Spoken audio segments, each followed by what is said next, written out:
Bonjour à toutes et à tous et bienvenue dans ce webinaire avec Santé Nouvelle-Aquitaine et FECOP. C'est un webinaire pour l'accueil des docteurs juniors qui va vous être présenté en grande partie en partie complète par toute l'équipe de Avec Santé. Avant de laisser Pascal vous faire la présentation de ce webinaire, je vous rappelle que ce webinaire est enregistré, qu'il sera disponible en replay sur la plateforme YouTube de Avec Santé et que vous avez un onglet Q et R juste en dessous, là, avec un petit icône bulle avec un point d'interrogation à l'intérieur, qui est l'onglet par lequel vous pouvez poser vos questions au fur et à mesure du webinaire et auquel nous prendrons le temps de répondre à la fin de ce webinaire. Et je laisse la parole à Pascal. Bon webinaire à tous. Bonjour à tous. Pour ceux qui ne me connaissent pas, je suis Pascal Gendry, je suis médecin généraliste dans la Mayenne et je suis surtout coprésident d'Avec Santé. Je suis ravi avec toute l'équipe là qui est en photo au-dessus là de participer à ce webinaire sur un sujet super important quoi en fait et super stratégique pour nos MSP, pour la formation des docteurs juniors et puis aussi pour l'accès aux soins pour la population. Sujet hyper important. Alors déjà, avant de commencer, bah, on organise ce webinaire en coopération avec deux fédérations régionales, la fédération Nouvelle-Aquitaine avec Santé Nouvelle-Aquitaine et la FECOP, la fédération Occitane, mais aussi avec deux autres fédérations qui ont participé à la rédaction d'un outil, la PMSL, la Fédération régionale des Pays de la Loire, et SOR, la fédération, j'ai dit une bêtise. Et nos amis bretons avec Santé Bretagne, qui participent à l'organisation de ce guide. Alors, on est nombreux, on est plus de 400. Notre Leïla nationale nous a dit qu'on était même 425 avec des inscriptions qui pullulent. C'est pour dire si le sujet il est important. Il est important parce que cette quatrième année du troisième cycle de la formation des médecins, eh ben, elle a été hyper compliquée à mettre en place. Euh, on peut pas dire qu'elle a été souhaitée par tout le monde, et notamment, on peut pas dire qu'elle n'ait pas été imposée par le législateur, mais et puis aussi par la volonté aussi sans doute du législateur d'avoir une certaine équité entre toutes les professions médicales, que tout le monde soit ait le même nombre d'études médicales, qu'on soit cardiologue ou qu'on soit généraliste, on a le même nombre d'études médicales. Mais bon, on peut pas dire qu'il y a eu un enthousiasme fou pour cette année. Par contre, maintenant, elle existe, elle est imposée par la loi, et maintenant, c'est de savoir ce qu'on veut en faire, quoi, en fait. Alors, ce qu'on veut en faire, la maison de santé, les maisons de santé sont quand même un lieu euh, particulier pour l'accueil de jeunes professionnels en formation. Et d'ailleurs, c'est tellement un lieu particulier que depuis le 1er septembre 2025, il a été reconnu comme lieu de stage, pouvant accueillir des jeunes professionnels de soins primaires en formation. Donc c'est la structure, c'est pas simplement l'agrément à telle ou telle personne de l'équipe.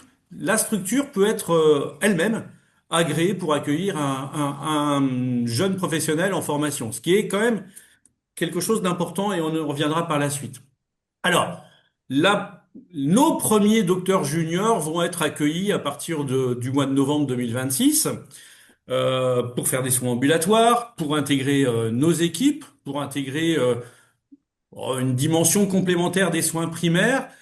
Et ça donne le fait d'être lieu de stage, le fait d'accueillir ces docteurs juniors, le fait d'accueillir pendant un an des médecins en formation, encore en formation. Ça, c'est important. C'est pas simplement que des producteurs de soins qu'on accueille, c'est bien des docteurs, puisqu'ils auront passé leur thèse, mais qui ont un an pour accroître leur formation et sans doute se préparer à une installation future, à réfléchir sur leurs conditions d'exercice futures. Et donc, ça donne quelque part aussi des nouvelles responsabilités pédagogiques aux équipes. Et pas simplement à tel ou tel maître de stage qui accueille son docteur junior, ça donne une responsabilité pédagogique, ou en tout cas, il est bon que les équipes y réfléchissent, à toute l'équipe. Alors, particularisme de ce stage, c'est qu'il a lieu pendant 6 mois renouvelables, donc normalement c'est un an, et avec composé en 4 journées cliniques, 3 journées d'activité clinique telle qu'on la connaît avec des consultations diverses et variées de la maison de santé, mais aussi avec une quatrième journée qui peut être euh, plus en rapport avec le projet professionnel de ce docteur junior. Si possible, quelque part aussi en lien, en adéquation avec l'endroit où il va exercer pendant un an, quoi, en fait. Donc c'est une quatrième journée qui peut être, qui doit être construite et travailler avec le docteur junior, qui peut en avoir une idée déjà toute faite, mais il y a une opportunité de travailler cette quatrième journée qui est différente de la consultation habituelle, qui est aussi, qui se ressemble parfois à ce que nous on fait dans notre action de médecin généraliste dans une maison de santé, puisque on fait de la clinique, mais aussi on peut aussi faire d'autres actions, prévention, éducation à la santé, etc. Alors, l'enjeu de ce webinaire, mais surtout l'enjeu de cette quatrième année, c'est comment on donne sens à cette quatrième année qui est pas forcément je répète, qui n'a pas forcément été choisi par les docteurs juniors, mais comment on en fait du sens à la fois pour le projet professionnel de ce jeune, mais aussi pour l'activité de l'équipe, quoi, en fait.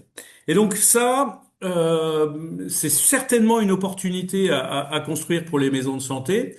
Et c'est l'objet de ce webinaire, de la diapo d'avant, peut-être Lydia. C'est peut-être l'objet de ce webinaire qui est un moment d'échange, d'information mais aussi de repères pratiques. Et avec Santé, dans sa volonté d'accompagner les équipes à travailler des outils qui vont vous être présentés dans ce webinaire, des outils, mais aussi des modalités d'accompagnement, parce que accueillir euh, des internes en SASPAS, en stage prat, accueillir des élèves kinésithérapeutes, accueillir des élèves infirmières, à titre individuel, les enseignants qui sont dans les maisons de santé savent le faire. Par contre, accueillir un docteur junior qui a un projet de découverte et d'intégration dans une équipe pluriprofessionnelle, ça, c'est quelque chose qui doit être travaillé et qu'on peut éventuellement accompagner. Et c'est aussi l'objectif de ce webinaire et des travaux qui vont suivre. Et mais c'est maintenant qu'on peut passer à la diapo suivante. Alors, c'est vraiment une. Pourquoi accueillir? Bah, d'abord, c'est dans notre ADN. C'est dans le cahier des charges des maisons de santé d'accueillir. D'ailleurs, la labellisation auprès des ARS des projets de santé des maisons de santé, c'est d'accueillir des jeunes en formation. Alors après, de différents niveaux, mais c'est dans notre ADN. C'est même dans notre cahier des charges. C'est même valorisé pas très bien, mais c'est quand même valorisé dans le cadre de la CI, des maisons de santé. Donc, ça fait partie de notre, j'ai envie de dire, ça fait partie de notre job, quoi, en fait. Et pour le docteur junior, alors, pour les étudiants, ils sont encore étudiants, mais pour le docteur junior, c'est vraiment une année de projection dans un exercice professionnel, de découverte aussi du pluripro. Ils sont passés, ces internes sont passés beaucoup à l'hôpital. Ils sont passés à titre dans des stages pratiques ou dans des stages de ça se passe en faisant des journées d'activité clinique rapprochées à un PAMSU, mais pas forcément à un maître de stage. Je vais essayer de ne pas trop utiliser de termes techniques. En étant rapproché à la maître de stage, mais pas forcément en étant rapproché de l'équipe. La dimension de coordination des soins, elle est aussi sans doute à travailler dans cette année, puisqu'en fait, le fait d'exercer 3, 4 jours dans la même maison de santé, bah, ça implique une, euh, une clinique particulière dans le suivi des patients et donc dans les emmerdements qui vont avec, c'est-à-dire la coordination des soins, l'implication dans des projets aussi de la maison de santé, des implications dans les projets de prévention mais dans la vie, dans la dynamique de l'équipe. Et donc ça, c'est vraiment quelque chose qui est une découverte, en tout cas, sans doute des éléments nouveaux ces docteurs juniors, et pour déjà, dans les prises de contact que certains docteurs juniors ont effectuées pour se projeter pour le 1er novembre, on voit bien que ces docteurs juniors sont à l'affût, entre guillemets, de ces pratiques. Et puis pour les MSP, bah, c'est un enjeu évidemment sur le long terme. C'est ancrer la culture pluripro, la participation de jeunes médecins à une dimension d'équipe, pas un exercice isolé, Donc il y a quand même quelque chose du plaidoyer entre guillemets sur la dimension d'intégration à une équipe pluripro. Naturellement, c'est aussi fidéliser des jeunes professionnels, leur montrer que l'exercice en ville, c'est quelque chose de possible, et même s'impliquer dans la structure, c'est quelque chose de possible. Et puis, c'est aussi pour nous donner la capacité d'enseigner des choses qui vont au-delà de l'activité clinique, de la supervision clinique. C'est aussi d'enseigner des dimensions telles que la posture d'un jeune professionnel par rapport à un projet de prévention, par rapport à une évaluation qualitative, par rapport à des modèles économiques de la maison de santé, de son activité professionnelle. Donc il y a un enjeu fort et naturellement, les maisons de santé ont un enjeu et une valeur pédagogique particulière, mais très grande et quelque part, ne ratons pas le rendez-vous de ces docteurs juniors. C'est vraiment un enjeu fort pour nous et j'y reviendrai en conclusion. Lydia. Oui, et juste vous dire que le kit, du coup, il a été aussi fait donc, avec la PMSL, donc la FEMASO de France, la FECOP et avec Santé Bretagne. Et donc, avant d'entrer dans les outils pratiques, on voulait juste vous partager quelques repères juridiques et financiers sur ce dispositif. Donc, tout d'abord, sur le statut du docteur junior. C'est un statut qui est identique à celui des docteurs juniors des autres spécialités médicales. Donc, il est rattaché administrativement à un CHU, un centre hospitalier universitaire, pour tous les actes de gestion qui sont attachés à ses fonctions, donc notamment le versement de sa rémunération. Il doit être inscrit obligatoirement à un tableau spécial de l'ordre des médecins. C'est un étudiant en formation, c'est un étudiant de troisième cycle, donc il n'est ni interne ni médecin de plein exercice. Il a la qualité d'agent public au titre de ses stages pratiques et il exerce ses fonctions dans le cadre d'un régime spécifique d'autonomie supervisée euh, qui vise du coup naturellement l'acquisition progressive d'une pratique professionnelle autonome. En termes de temps de travail, bah, comme l'avait rappelé Pascal, c'est 3 jours de consultation, une quatrième journée pédagogique. Ils ont aussi 10 demi-journées par semaine obligatoires à réaliser, dont une demi-journée universitaire et une demi-journée personnelle de consolidation. Pour la permanence des soins ambulatoires, la PDSA, le docteur junior peut y participer sur la base du volontariat, ainsi qu'aux gardes hospitalières dans un établissement public de santé, sous réserve du respect des modalités de mise en œuvre de repos. Sur les modalités financières, donc comme je vous l'ai dit, administrativement, il est rattaché à un CHU, un centre hospitalier universitaire. Du coup, sa rémunération est aussi effectuée par le CHU. C'est en vertu de l'article 60 de la FSS, donc de la loi, que c'est possible. En termes de rémunération, donc il touche à la fois donc 2375 euros bruts par mois, mais aussi une prime annuelle d'autonomie supervisée à hauteur de 5000 euros. Il y a aussi des éléments variables à cette rémunération. Une prime forfaitaire d'activité de 500 euros bruts par semestre qui est versée à l'issue du stage si l'activité semestrielle moyenne est supérieure à 200 actes mensuels. Il y a aussi une indemnité qui est prévue en cas de stage en zone ZIP à hauteur de 1000 euros bruts par mois. Et si pas d'indemnité possible en ZIP, s'il n'exerce pas en ZIP, il peut aussi bénéficier d'indemnités forfaitaires d'hébergement de 300 euros bruts et ou de transport. Sur la PDSA, le docteur junior qui y participe peut aussi percevoir des indemnités à ce titre. Donc, il perçoit une indemnité d'abord de forfaitaire de 50 euros par heure.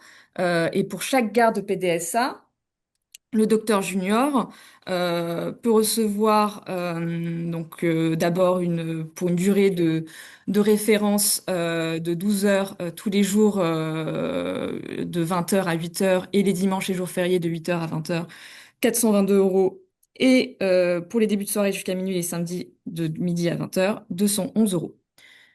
En ce qui concerne la collecte du ticket modérateur, elle est réalisée auprès du patient par le DGMG pour le compte du maître de stage. Et donc, si il y a un paiement par carte bleue, c'est le compte du maître de stage qui est crédité. Si le règlement est en espèces ou en chèque, les sommes sont reversées au maître de stage. Tous ces éléments-là qui sont présentés ici sont disponibles aussi sur notre FAQ qui est disponible sur notre site. Euh, on vous partage ici sur cette slide également un point important qui nous a été une information qui nous a été donnée par le ministère pas plus tard que la semaine dernière et qu'on doit vous transmettre.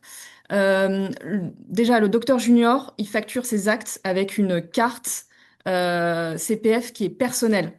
Interdiction d'utiliser la carte du maître de stage. Il est par ailleurs indispensable que les futurs docteurs juniors mettent à jour leurs coordonnées sur la plateforme de l'Ordre des médecins d'ici le lundi 1er juin. Donc ça arrive assez vite. Il y a aussi, voilà, je vous ai mis d'autres modalités sur cette slide, sur la mise à jour de ces coordonnées. Donc voilà, on vous transmet ici l'information du ministère qui transmettra aussi cette information-là par d'autres canaux. En ce qui concerne la rémunération du maître de stage. Donc les maîtres de stage, ils sont rémunérés pour partie, pardon, ils sont rémunérés d'abord par des forfaits et aussi pour partie à l'activité. Donc il y a d'abord bien sûr des honoraires pédagogiques, donc 600 euros bruts par mois de stage et par étudiant.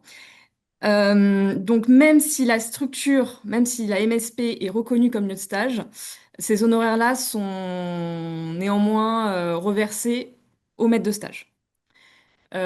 Enfin, il y a aussi donc des primes en fonction du lieu où exerce le maître de stage, donc en zone ZIP, ZAC, QPV, vous voyez les montants à l'écran, des primes de supervision au titre de la PDSA, euh, la perception des tickets modérateurs dont je vous ai parlé concernant la collecte du ticket modérateur par le docteur junior.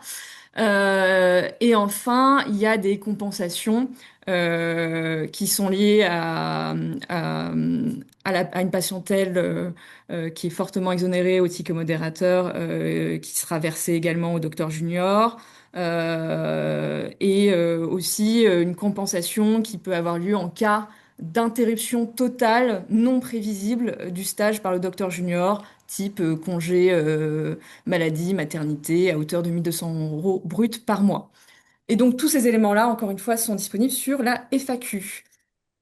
Alors ici, c'est un schéma qui donc a été réalisé par le ministère et qui récapitule les slides que je vous ai mises précédemment, notamment sur tous ces schémas de rémunération entre à la fois voilà, la rémunération du docteur junior, le fait que le vecteur de cette rémunération, c'est encore une fois le CHU auquel il est rattaché, les éléments de la rémunération du docteur junior, les éléments de la rémunération du maître de stage, les informations également sur la collecte du ticket modérateur, ce que perçoit l'assurance maladie, etc.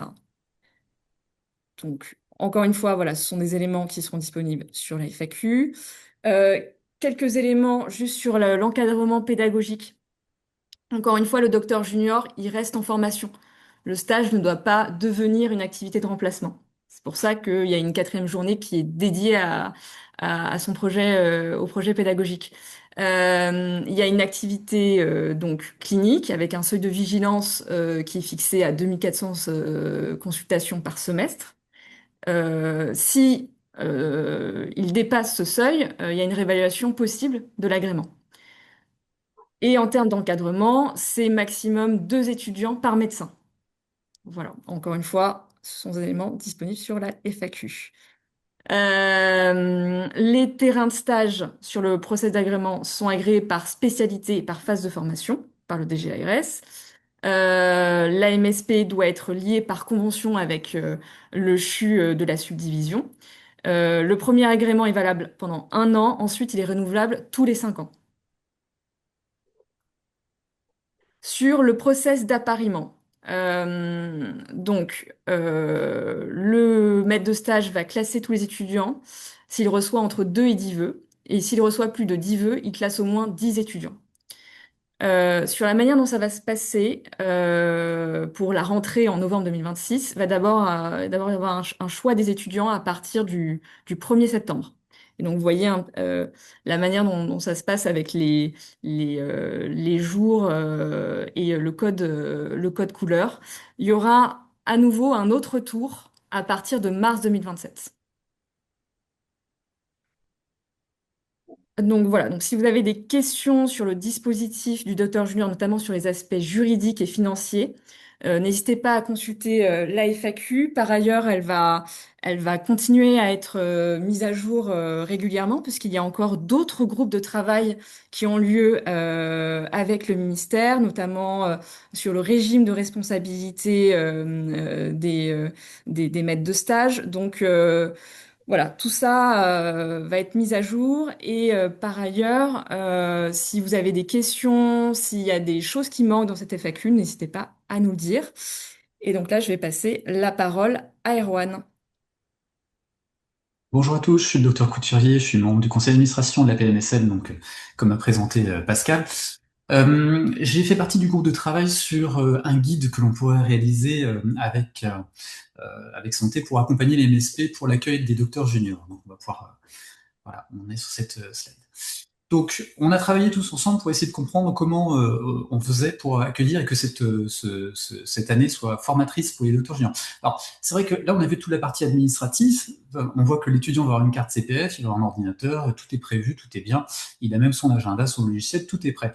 Mais qu'est-ce qui fait la différence entre une année de docteur junior et une année de remplacement supervisé? C'est cette 4e journée qu'a rappelé Pascal. Donc ça, c'est le point vraiment très important qu'il va falloir développer et sur lequel on va vous guider. Alors, quand on demande aux étudiants ce qu'ils veulent, eux, un tiers, c'est à peu près ce qu'ils veulent faire comme projet professionnalisant, mais 2 tiers ne savent pas trop. Alors, quand on regarde les thèses, on voit que finalement, les sujets qui les intéressent, ce serait plutôt les parcours, les structurations comme les MSP, les CPTS et tout ça. Les deuxièmes sujets, c'est la santé mentale et la prévention. Et là, on va y revenir parce qu'il y a un vivier de projets qu'on pourrait mener au sein de nos équipes MSP. Alors, le ministère souhaite qu'on ait des étudiants qui soient formés et qui s'installent rapidement, éventuellement dans les zones sous-dotées. Nous, qu'est-ce qu'on pourrait souhaiter pour les docteurs juniors? C'est qu'ils arrivent à la fin de l'année avec déjà le fait d'être bien dans leur basket, qu'ils aient envie de faire de la médecine générale, qu'ils aient compris que finalement la médecine générale, ce n'est pas que du soin, de la gestion de l'urgence, mais c'est aussi de la prévention, qu'ils peuvent réaliser des actions avec leur MSP et qu'en plus ce temps de formation est rémunéré et que ça sert également aux patients. Ce que l'on souhaite aussi, c'est qu'ils puissent aussi faire un diagnostic de son territoire, qu'il ait expérimenté aussi le travail en équipe, qu'il ait vécu des parcours de soins, qu'il ait échangé avec ses partenaires et qu'il comprenne qu'en fait, il ne sera pas seul dans son exercice. Parce que le but du jeu, c'est qu'au bout du compte, il puisse avoir des idées claires pour pouvoir s'installer en maison de santé, s'il le souhaite, ou qu'éventuellement, il crée une maison de santé dans un territoire qui n'en aurait pas et qui serait en difficulté. Pas que les jeunes soient laissés dans la nature. Donc ça, ce sont les compétences qu'on aimerait bien que le jeune ait. Et finalement, comme l'a décrit Pascal, dans nos maisons de santé, nous, on est capable de travailler en équipe, on peut leur montrer, on est capable de valoriser aussi l'exercice coordonné, et puis aussi, on est capable de les accompagner sur les projets professionnalisants, notamment sur les actions de prévention, par exemple. Voilà. En plus, dans nos maisons de santé, on a un vivier de personnes, de professionnels de santé qui sont formateurs, qu'ils soient kinés, infirmiers, médecins. Donc, on peut monter un groupe de réflexion pour accompagner le docteur junior. On va passer à la slide après. Voilà. Donc là, c'était pour montrer que la MSP pouvait être un lieu de stage. Passons à celle d'après. Donc, maintenant qu'on a dit que c'était réalisable, qu'est-ce qu'on va pouvoir mettre comme contenu? Dans le groupe de travail, on a réfléchi et on a vu plusieurs choses possibles. Alors, quand on va voir le DMG, ils nous disent, bah oui, vous voulez faire la MSP lieu de stage, mais qu'est-ce que vous allez y faire? De toute façon, les étudiants sont déjà passés à l'intérieur, ils ont déjà participé à une RCP, ils ont rencontré une coordinatrice, ils ont eu un joli guide d'accueil, et ils ont lu le projet de santé. Donc, c'est pas mal, mais peut-être qu'ils étaient un peu spectateurs. Là, ils vont avoir une année intégrée à l'intérieur d'une équipe de maison de santé, ils vont pouvoir comprendre tous les rouages. Et ce qui est intéressant, c'est qu'on puisse favoriser leur intégration et surtout leur implication à l'intérieur de cette équipe. Alors, on a déterminé plusieurs éléments, alors notamment un socle commun, parce que on va pas se mentir, il faut commencer assez simple au départ. C'est la première année pour les étudiants, pour les équipes. On va pas se lancer dans des projets extraordinaires. Mais ce qui serait intéressant, c'est qu'il y ait un socle de compétences et de culture commune qui soit transmis à cet étudiant. Alors déjà, il faut qu'ils comprennent le fonctionnement d'une MSP. Qu'est-ce que une coordinatrice? Qu'est-ce que des ACI? Comment, à quoi ça sert? Qu'est-ce qu'un leader dans une MSP? Qu'est-ce qu'un comité de gestion, un conseil d'administration? À quoi sert le président? Donc, il faut qu'ils comprennent un petit peu tous ces rouages. Et durant cette 4e journée, qui n'est pas que le jeudi, voilà, il faut qu'ils prennent du temps pour participer au cœur des rouages de la MSP. Alors, il peut participer effectivement à des RCP, mais si on y va un tout petit peu plus loin, non, je reviens, Lydia, que tu reviennes sur, voilà. Il peut participer à des RCP, mais ce qui serait peut-être bien, c'est qu'il prenne le temps de préparer et d'animer une RCP. Il peut participer à un stand de prévention comme il avait déjà fait avec son SASPAS, mais ce qui serait bien, c'est qu'il puisse intégrer un groupe de travail durant l'année. Il peut aussi passer plus de temps avec la coordinatrice pour comprendre quels sont les chemins de communication à l'intérieur de la maison de santé, qu'il puisse aussi savoir comment on fait une newsletter, comment on interroge les équipes pour savoir ce qu'ils ont envie de faire. Finalement aussi, il faut qu'il rencontre le leader, il faut qu'il aille aux rencontres entre les leaders et la coordinatrice pour mettre les chemins. Et alors l'idéal aussi, dans ce socle commun, c'est qu'il puisse participer au conseil, au comité de gestion, au conseil d'administration, comme on l'appelle, ça dépend, pour comprendre les logiques de financement.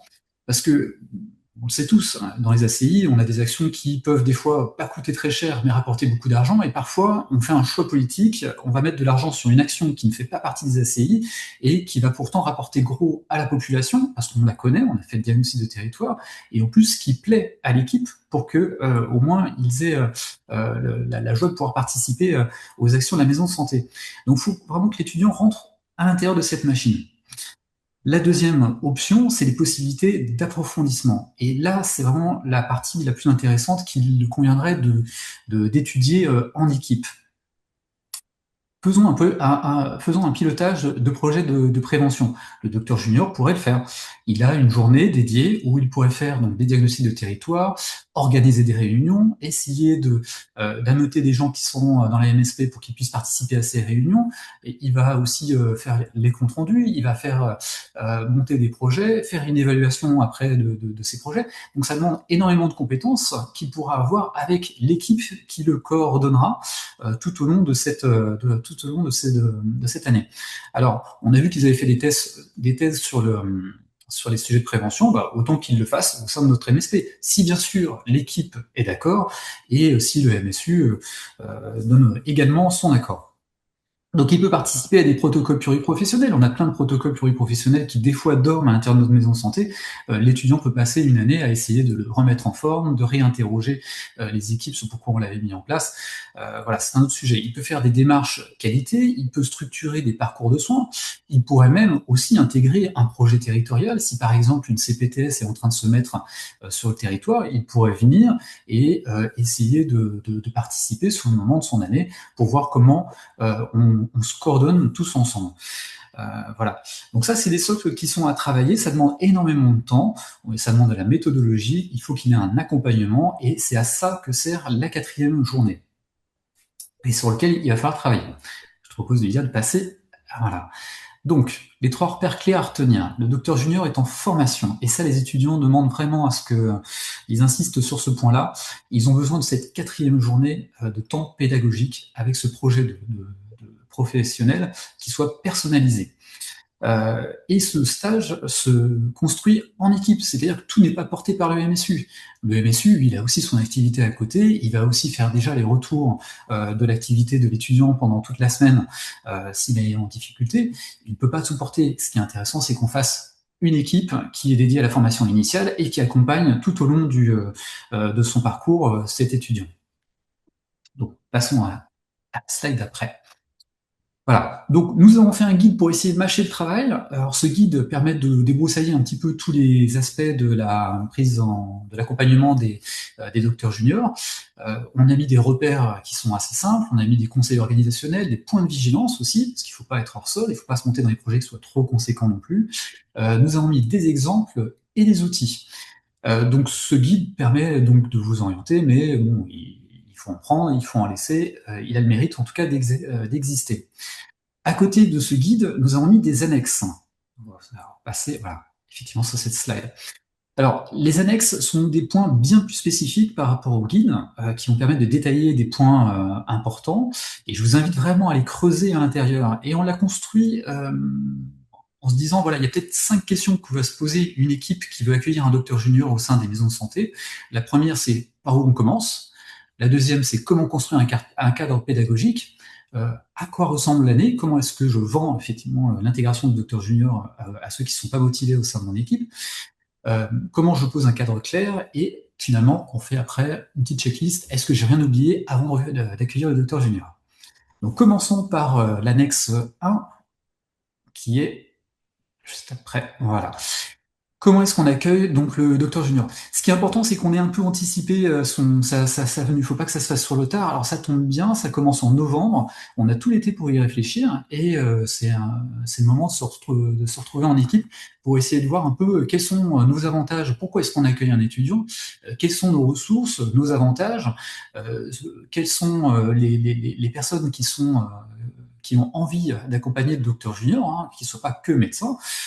Tout ça, c'était en pluriprofessionnel. Quel accueil on va lui réaliser, quel suivi on va le réaliser, parce qu'il faut éviter que l'étudiant soit dans un effet tunnel. Et puis, grâce à cette progression, on va arriver à la fin sur la validation des compétences. Donc, faut qu'on ait déjà un petit peu les appétences du docteur junior lors de cette première réunion pour lui proposer quelques sujets et voir si c'est réalisable en équipe, et puis le calquer sur un modèle qui a déjà été réalisé au sein de l'équipe. Donc ce projet doit être travaillé. On vous a mis des points de vigilance, j'en ai parlé là régulièrement. Il faut une cohérence avec les ambitions et les moyens, et surtout il faut que l'équipe aussi ait envie de le faire. Si l'étudiant arrive avec un sujet qui ne plaît à personne, il n'y arrivera pas. Voilà, on va passer à l'annexe 2. Quel point finalement le plus important? C'est les repères pédagogiques. Alors j'en ai déjà parlé, ça va aller assez vite. Le socle commun, éventuellement, qu'est-ce que on lance comme projet pour cet étudiant tout au long de l'année, tout en sachant que ce projet doit être co-construit entre le MSU, l'équipe MSP et le docteur junior. Si jamais on a un doute sur la qualité pédagogique, le département de médecine générale, par le biais du MSU, peut être interrogé. Mais les MSU savent bien comment faire. Nous avons proposé donc un calendrier progressif si l'étudiant reste 6 mois renouvelable. Alors attention, hein, si l'étudiant reste que 6 mois, il va falloir adapter ce calendrier. Sachant que le premier mois va être une observation, donc il faut qu'il soit accueilli, il faut qu'il intègre les équipes, et puis après, il faut qu'il se lance assez rapidement sur le choix d'un projet qu'il va mettre en œuvre tout au long de l'année, avec des évaluations régulières, avec des dates qu'on aura déjà prédéfinies auparavant. À la fin, il fera une évaluation de son travail, il pourra faire un retour auprès de l'équipe pour que ça aide aussi les équipes sur éventuellement des points qu'ils n'avaient pas vus. Et ce qui sera intéressant, c'est que l'étudiant participe à la réunion préparatoire de l'accueil du prochain docteur junior, ce qui permettrait de faire un retour d'expérience et d'améliorer la qualité de l'accueil du prochain. Donc tout ça, ça fait un cadre pédagogique, et finalement on a vu qu'on avait au départ des compétences à acquérir, et on passe de la théorie à la réalité en ayant déjà travaillé sur ces repères pédagogiques. Construire en équipe. On va passer à la slide d'après. Vous avez tout compris, mais finalement, vous n'arrivez pas à vous projeter. Donc, ce qu'on s'est proposé, c'est de vous faire une sorte de parcours théorique de Maya, qui est docteur junior en maison de santé, qui a fait une thèse sur la santé, les problèmes de santé mentale.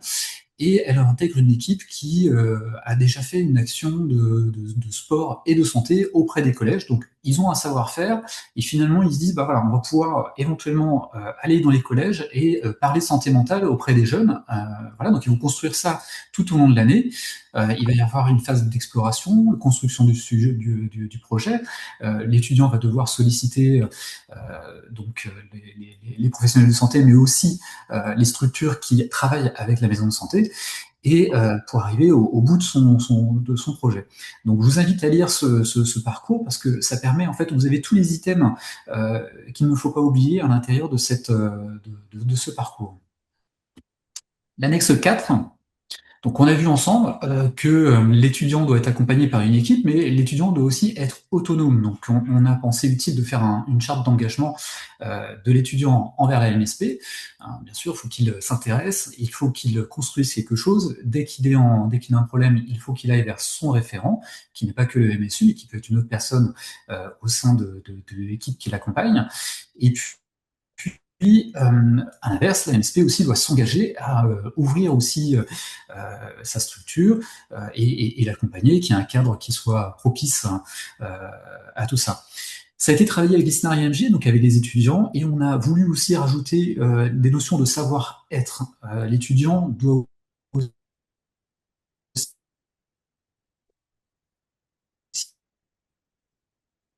aussi rentrer dans une équipe pluriprofessionnelle, donc il faut que l'étudiant aussi soit respecté. Et par ailleurs, il faudrait aussi, voilà, je ne sais pas si vous m'avez récupéré. Oui, vous m'avez récupéré. Donc, il faut que l'étudiant aussi soit respectueux envers l'équipe de la MSP, et à l'inverse aussi, si jamais l'étudiant se sent agressé, s'il y a des conduites, des situations où il se trouve en difficulté, il faut qu'un référent soit désigné au préalable. Voilà.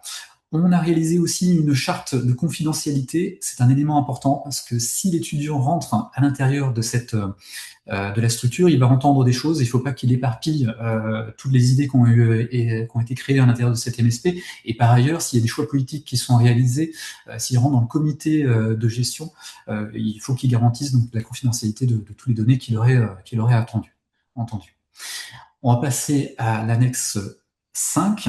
Donc c'est une fois que vous avez tout réalisé, on a réalisé un pense-bête. Bon, c'est une simple checklist qui vous permet de voir si vous êtes au bout du compte assez près. On a construit ce guide pour que ce soit un projet qui sacralise cette 4e journée, et pour essayer de vous donner des pistes, mais vous pourrez voir avec vos fédérations régionales. Je voulais juste, avant de finir, dire que si vous prenez ce guide et que vous rayez toutes les mentions docteur junior et que vous les remplacez par infirmière junior, demain kiné junior, pharmacien junior, ou podologue junior, ce guide fonctionnera toujours. On a vraiment à cœur que la formation soit égale entre tous les professionnels de santé qui intégreront cette maison de santé pour les professionnels. Ce sont nos valeurs, et on veut que les étudiants comprennent que chacun est à un niveau d'égalité au sein de notre MSP. Je laisse la place à Pascal. Ah ouais, alors faut que je remette mon micro. Donc après l'équipe junior, on va pas passer à l'équipe cadet ou minime, hein, ça c'est sûr, mais on va repasser à l'importance quand même de d'accompagner. On voit bien que c'est bon. On a créé un outil, le guide, avec quand même des checklists importantes. C'est pas Bien sûr, c'est pas le catalogue des trois Suisses où on doit cocher toutes les cases pour bénéficier du cadeau bonus. Non, non, c'est vraiment une checklist qui doit conduire la réflexion des équipes, quoi, qui doit les aider. Mais parfois, un document, c'est bien, et l'accompagnement par d'autres, un tiers externe, ou aussi des échanges de pratiques, c'est aussi intéressant. Et c'est ce que peuvent faire les fédérations régionales. Il y a des fédérations régionales partout. Il y en a même une qui se monte actuellement en PACA, donc c'est pour dire. Il y en a partout. Il y en a même en outre-mer. Donc, il faut absolument, si vous en avez le besoin, enfin, contacter votre fédération régionale qui peut aussi vous donner des billes pour vous accompagner dans la démarche. Et puis, bah, pour trouver la fédération régionale, c'est pas compliqué. Il suffit d'aller sur le site d'Avec Santé, de cliquer sur la carte, et on vous donne toutes les coordonnées pour accéder à votre fédération régionale qui répondra à votre question très facilement. Alors, en regardant aussi le chat, hein, il y a déjà des questions qui se posent et on va y répondre après. Mais c'est vraiment une opportunité, cette histoire de Docteur Junior. Une opportunité pour développer les soins primaires en équipe coordonnée, pour montrer l'attractivité des maisons de santé. On sait que les jeunes professionnels se projettent dans des activités telles que nos maisons de santé. Mais là, c'est l'intention. Maintenant, la réalisation concrète. Et cette étape de Docteur Junior, bah, c'est une possibilité de pouvoir le faire en tâtant le terrain pendant un an et puis peut-être pour créer des amours plus longs. On va dire Docteur Junior, c'est les fiançailles et puis après pour le mariage, on verra après quoi en fait.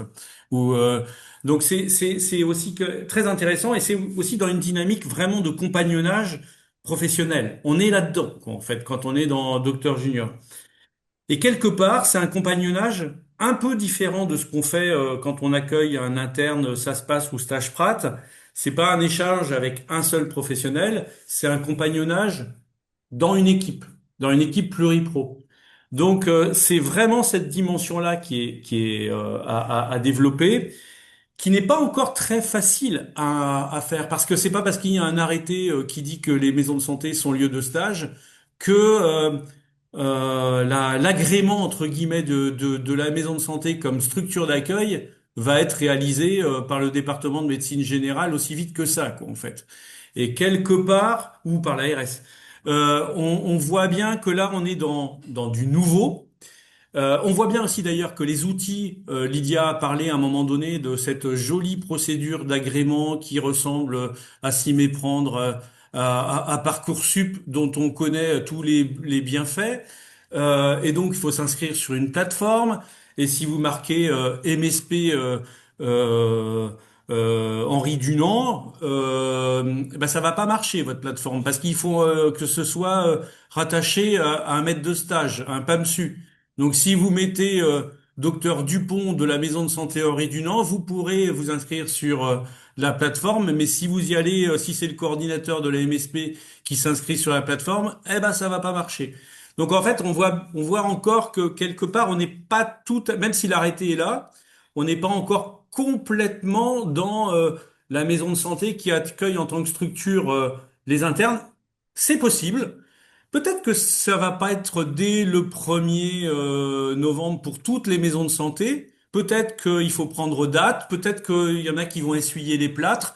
Peut-être qu'il faut aussi faire un peu de plaidoyer auprès de son département de médecine générale, auprès des ARS. Je sais qu'il y en a qui sont à l'écoute lors de ce webinaire, donc je leur fais un petit coucou et de regarder attentivement dans l'agrément des stages l'intérêt d'agréer des stages en maison de santé, parce que c'est pas tout à fait le même attendu d'accueil des internes et des docteurs juniors que ou pareil pour les kinés ou pour les infirmières futures, c'est pas tout à fait la même attente à la fois des professionnels mais aussi des jeunes professionnels qui vont dans ces structures.